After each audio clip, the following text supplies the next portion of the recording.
പവനുത്തായി എന്ന് പേരുള്ള ഒരു അമ്മൂമ്മ, ഒരു 72 വയസ്സുള്ള ഒരു അമ്മമ്മ.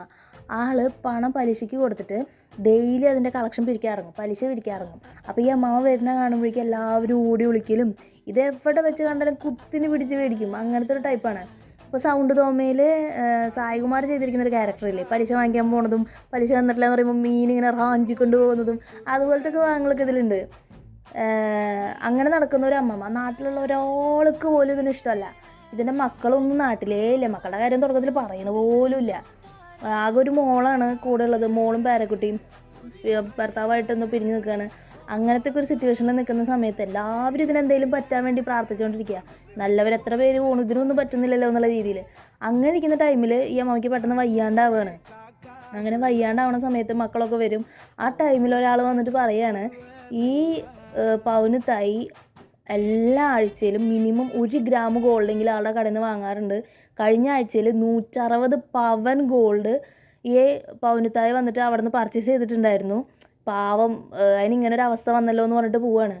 അത് കേൾക്കുമ്പം ഈ പവനുത്തായിയുടെ 3 ആമക്കളും ഒരു മകളുമാണുള്ളത്. ഈ 3 ആമക്കളും പിന്നെ ഇത് കേട്ട വേറൊരു നാട്ടുകാരനും കൂടിയിട്ട് ഈ സ്വർണ്ണം എവിടെയെന്ന് കണ്ടെത്താൻ ശ്രമിക്കുന്നതും അത് തപ്പി നടക്കുന്നതും പിന്നെ ഈ പവനുത്തായി അത് പറയാൻ വേണ്ടിയിട്ട് മരിക്കാതിരിക്കാൻ നോക്കുന്നതും അങ്ങനെ വളരെ ക്യാച്ചി ആയിട്ടുള്ള എന്താ പറയുക, കുറേ ഇമോഷണൽ സീൻസ് ഉണ്ട്. വളരെ നല്ല രീതിയിൽ എല്ലാവരും ഇൻവോൾവ് ചെയ്യിക്കുന്ന രീതിയിൽ ഉള്ളൊരു സ്ക്രീൻ പ്ലേയിലൂടെയാണ് കഥ പോകുന്നത്. ഇതിൽ ബാലശരവണൻ എന്ന് പറഞ്ഞൊരു ആക്ടറിൻ്റെ ഒരു സീൻ വരുന്നുണ്ട്. ഈ പവനുത്തായിയുടെ മകനാണ് ആൾ.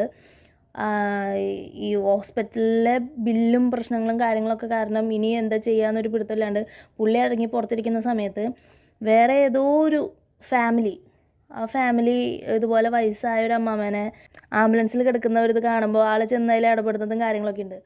ആ ടൈമിൽ ആളുടെ എക്സ്പ്രഷനും കാര്യങ്ങളൊക്കെ എന്ത് രസമായേക്കണേ. ശരിക്കും റിയലായിട്ട് ആൾക്ക് അറിയാമെന്ന് നമുക്ക് തോന്നും. അത്രയും ബെസ്റ്റായിട്ടുണ്ട്. എനിക്കത് ആ സീൻ വളരെ ക്യാച്ച് ചെയ്യുന്നത്, അത് ഒരിക്കലും മറക്കാൻ പറ്റില്ല. അത്ര നല്ല രീതിയിൽ വന്നിട്ടുണ്ട്. ഈ പടത്തിൽ ഓരോ ക്യാരക്ടേഴ്സും അഭിനയിച്ചിരിക്കുന്ന എല്ലാവരും അടിപൊളിയായി തന്നെ. ശരിക്കും സിനിമയാണെന്ന് നമുക്ക് തോന്നില്ല, ശരിക്കും നടക്കുന്ന കാര്യങ്ങൾ കാണിക്കാൻ തോന്നും.